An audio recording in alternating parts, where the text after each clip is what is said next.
Halo sobat, selamat datang kembali di channel Kabar Teras, tempatnya berbagi info, tips dan trik. Dukung terus channel Kabar Teras ini, jangan lupa subscribe, like, komen dan share. Serta tekan juga tombol lonceng, agar sobatku tetap mendapat kabar info, tips dan trik terbaru dari Kabar Teras.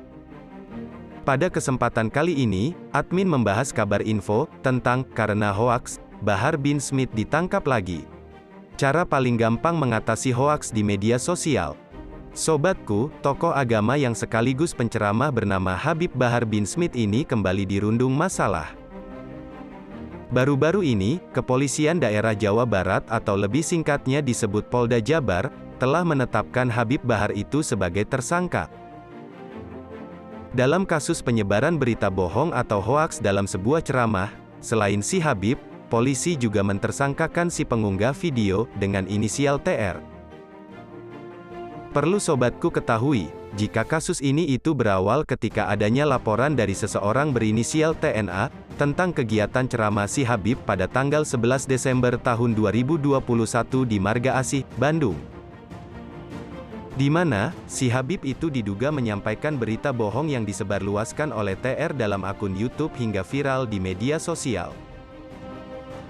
Sobatku, dalam video ceramah tersebut, diduga berisi konten ujaran kebencian, di mana si Habib Bahar dianggap menyinggung KSAD Jenderal Dudung Abdurrahman.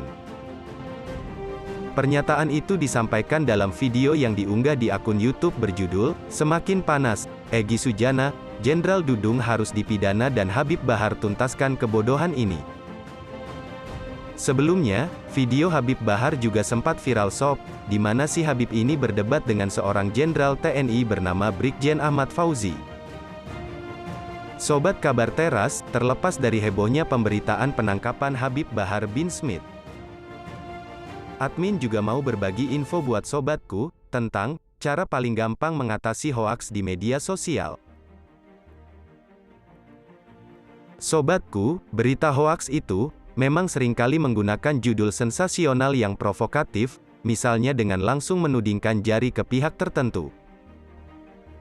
Isinya pun bisa diambil dari berita media resmi, hanya saja diubah-ubah agar menimbulkan persepsi sesuai yang dikehendaki sang pembuat hoaks. Oleh karenanya itu sob, apabila menjumpai berita dengan judul provokatif, sebaiknya sobatku tidak langsung percaya begitu saja. Tetapi kita perlu mencari dulu referensi lain berupa berita serupa dari situs online resmi, kemudian kita bandingkan isinya, apakah sama atau berbeda. Dengan demikian, setidaknya kita sebagai pembaca bisa memperoleh kesimpulan yang lebih berimbang. Untuk informasi yang diperoleh dari website atau mencantumkan link, sebaiknya sobatku cermati dulu alamat URL situs dimaksud. Apabila berasal dari situs yang belum terverifikasi sebagai institusi pers resmi misalnya menggunakan domain blog, maka informasinya bisa dibilang meragukan. Sekedar info aja nih sob, menurut catatan Dewan Pers, di Indonesia terdapat sekitar 43.000 situs yang mengklaim sebagai portal berita. Yang bikin ngeri itu, dari puluhan ribu jumlah situs berita tersebut, yang sudah terverifikasi sebagai situs berita resmi itu tak sampai dari 300. Itu artinya, terdapat setidaknya puluhan ribu situs yang berpotensi menyebarkan berita palsu di internet yang mesti sobatku waspadai. Sobatku juga wajib perhatikan dari mana berita itu berasal dan siapa sumbernya, perhatikan keberimbangan sumber berita. Hal lain yang perlu kita amati adalah perbedaan antara berita yang dibuat berdasarkan fakta dan opini. Ingat sob, jika fakta itu adalah peristiwa yang terjadi dengan kesaksian dan adanya bukti. Di era teknologi digital saat ini, tentu bukan hanya konten berupa teks yang bisa dimanipulasi, melainkan juga konten lain berupa foto atau video. Ada kalanya si pembuat berita palsu juga mengedit foto atau untuk memprovokasi pembaca. Cara untuk mengecek keaslian sebuah foto, kita bisa dengan memanfaatkan mesin pencari di Google, yakni dengan melakukan drag and drop ke kolom pencarian Google Images. Di mana hasil pencarian tersebut, akan menyajikan gambar-gambar serupa yang terdapat di internet sehingga kita langsung bisa membandingkannya.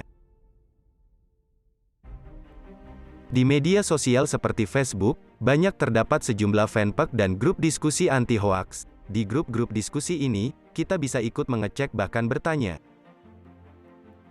apakah suatu informasi itu merupakan hoaks atau bukan, sekaligus melihat klarifikasi yang sudah diberikan oleh orang lain. Semua anggota bisa ikut berkontribusi sehingga grup berfungsi layaknya crowdsourcing yang memanfaatkan tenaga banyak orang. Setelah sobatku telah melakukan semua cara yang admin sebutkan tadi, dan jika terbukti sobatku menemukan bahwa berita itu hoaks, sobatku jangan ragu untuk melaporkannya ke Kementerian Komunikasi dan Informatika melalui surel aduan konten@mail.kominfo.go.id. Baiklah sobat, demikianlah admin membahas video kabar info, tips dan trik, tentang, karena hoaks, Bahar bin Smith ditangkap lagi. Cara paling gampang mengatasi hoaks di media sosial. Jika sobatku punya masukan atau tambahan terkait info dari kabar teras ini, silakan sobatku mengetikkannya pada kolom komentar. Dukung terus channel kabar teras ini, jangan lupa subscribe, like, komen dan share. Serta tekan juga tombol lonceng, agar sobatku tetap mendapat kabar info, tips dan trik terbaru dari kabar teras.